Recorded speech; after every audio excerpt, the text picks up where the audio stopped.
respected committees on stage, VSM Garu, respected dignitaries of the stage, principal of the Ramakrishna Mission, teachers of the Ramakrishna Mission High School, students, various students who participated in the competition and who have been kind enough to be present this evening.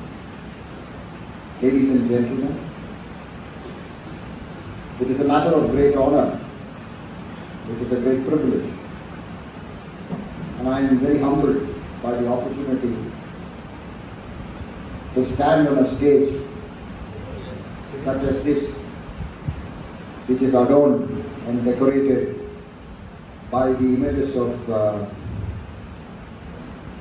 Ramakrishna Paramahamsa, Swami Vivekananda, Ma Sharda Devi, and of course, very correctly, they are, if you look at those three over here, they have a role to play in the Ramakrishna Mission. But then you see that they have put very carefully, they have chosen Saraswati and Ganapati. What are they doing there? Any idea? What are they doing there? Because Swami Vivekananda talks about education and strength as being empowering agents. That's his primary message. You're all students over here. You're all getting educated. You're coming to a school. Some of you are doing degree courses. Why are you doing it? What is the purpose of an education? If you want to be a soldier like me, you don't need an education. You don't. You need only to know how to wield a weapon. My dharma is Kshatriya dharma. If somebody raises an arm or an evil eye on this country, I will cut out that arm and take out that eye. That's my job.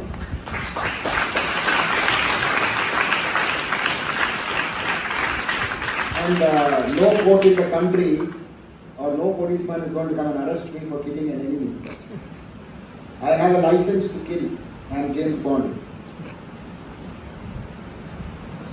But many years ago in the battlefield of Kurukshetra, the James Bond of James Bonds, the best Kshatriya, the greatest warrior that the world has ever known, Arjuna, sat down in confusion, saying, I don't know what should I do. What is my dharma? What is my karma, O Sarathi? Now, it took 18,000 verses, 18 chapters, for the Lord himself to educate this dumb, ignorant Kshatriya that your job is to do your job. That is all. So that is exactly what Swami Vivekananda has been saying. But can I request that little girl who read the speech to just give me that book?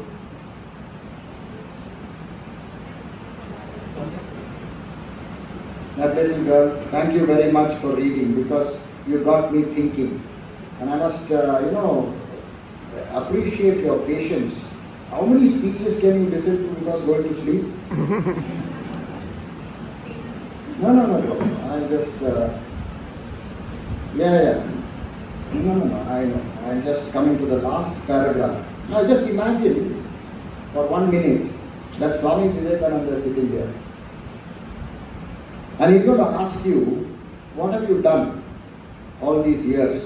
My generation included. And in fact, my generation and Emerson Rajagaru's generation and D.S. Rajagaru's generation and all the old people here have to take the blame for the mess that we have put the world into. And we are leaving it to you people, you young people, to sort of best of luck. He says, sectarianism, bigotry, and its horrible descendant, fanaticism, had long possessed this beautiful earth. They have filled the earth with violence, drenched it often, and often with human blood, destroyed civilization, and sent whole nations to despair. Had it not been for these horrible demons, human society would be far more advanced than it is now. But their time is come.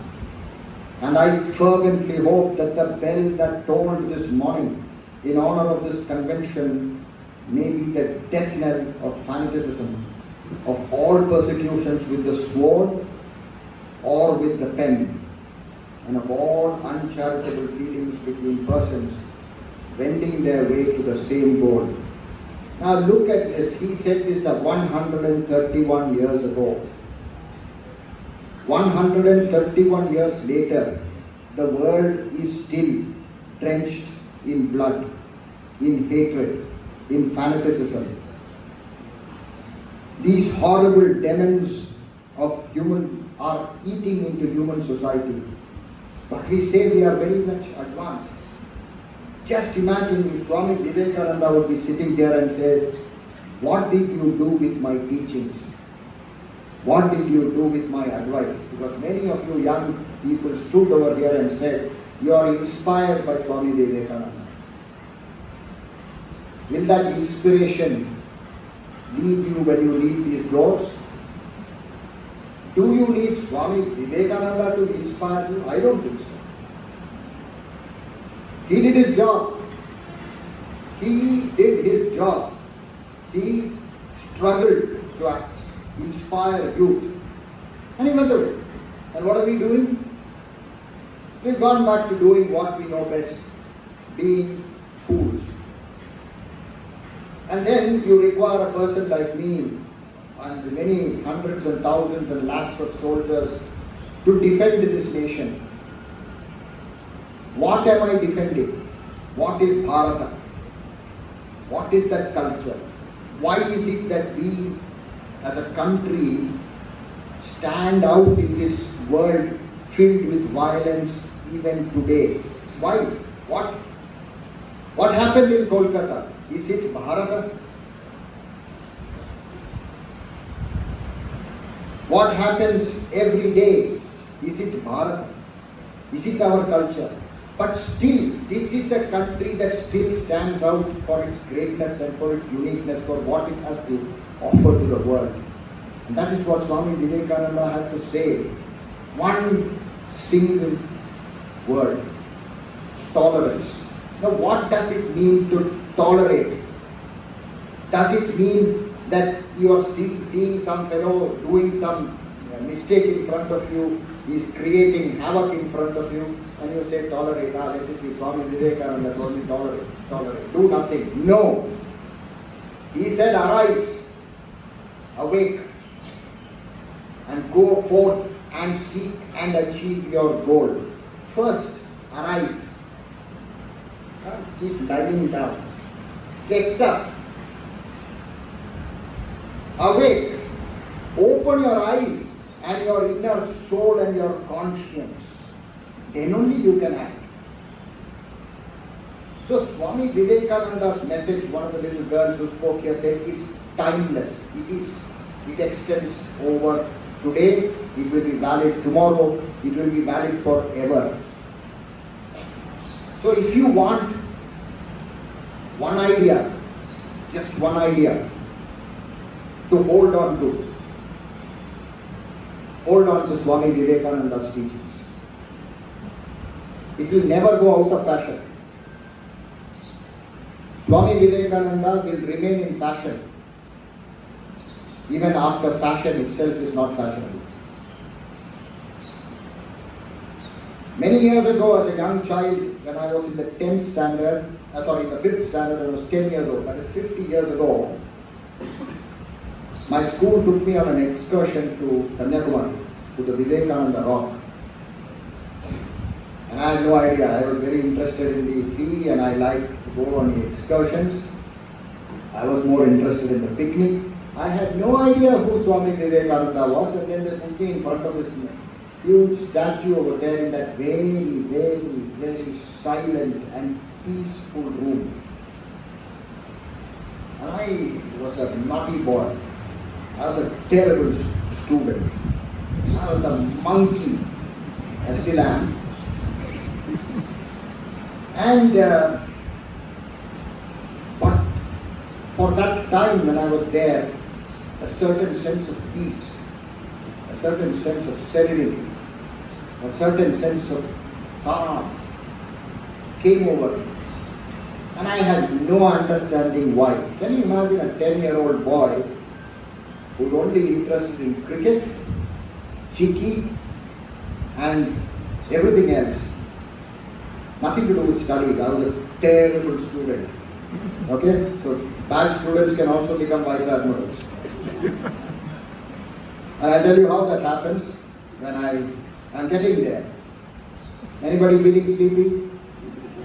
There is a yoga pose. It is called elbow asana.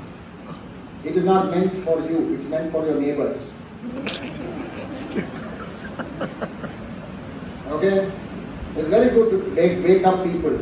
Just above the third and fourth rib. We get up. It's service to humanity. Vivekananda said. So practice elbow asana. So now, I did not know what Swami Vivekananda was, and later, when I finally came to the 8th standard, I bought a book, a small book, approximately of this size, but less thinner than this. It had some 6 or 7 pages. I paid 25 paisa for it. I still have that book with me.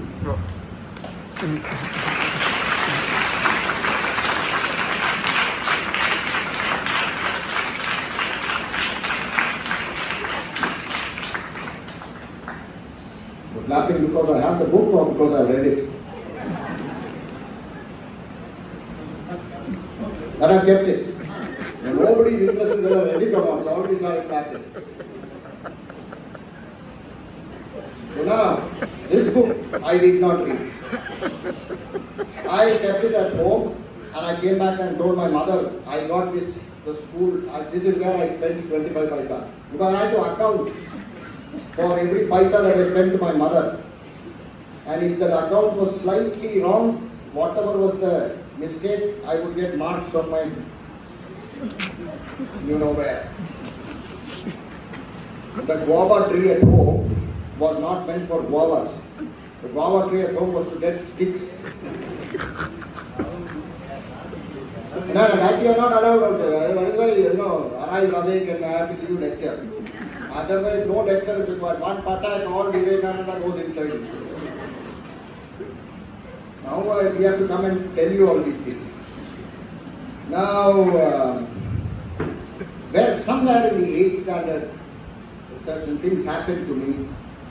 And I opened that book and I read it for the first time. And I have been reading it every day since then. And Swami Vivekananda is very clear.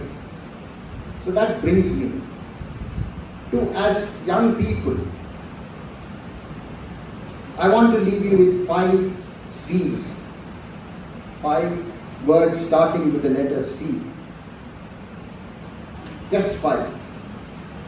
I assure you, if you understand what I am saying, and if you practice it, 131 years later, you will be talking about Srinivasan's speech. But if you don't, you will be still talking about Vivekananda's speech because it will be still relevant at that time. Now what are these 5 C's? The first thing, first C is clarity. C for clarity. First of all, you should be clear. What should I do in this life? Anybody clear?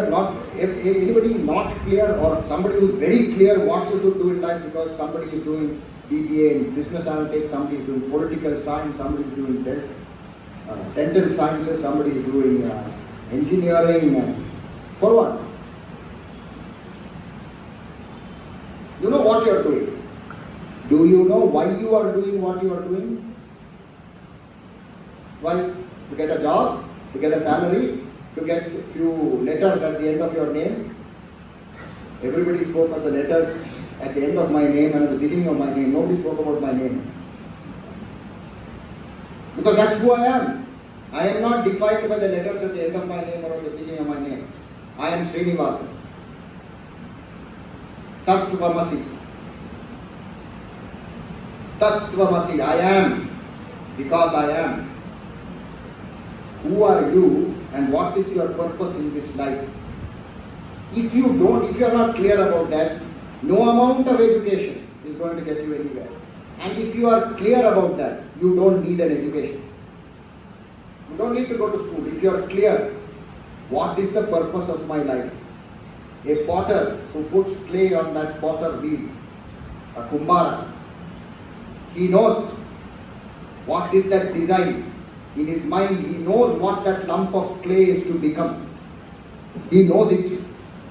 Even before he puts his hand onto that clay, he knows the shape of the pot that he is going to make. Can a potter make any pot without having that clarity? He also knows why he is doing it. It is either to sell or for his own use. He knows what he is doing. He is knowing why he is doing what he is doing. If you are clear, that's the first thing, clarity. Once you know what to do and why to do it, that means you know what to do is your karma. Why you do what you do is your dharma. If you know your dharma and your karma clearly, what is the next step? You have to build the capability. Suppose you want to become an astronaut, you need to build that capability. Everybody cannot become Sunita Williams. You need to be capable of it. So when we joined Naval Academy, I did not know the first thing about the Navy. They made me capable. They taught me physically, mentally, emotionally.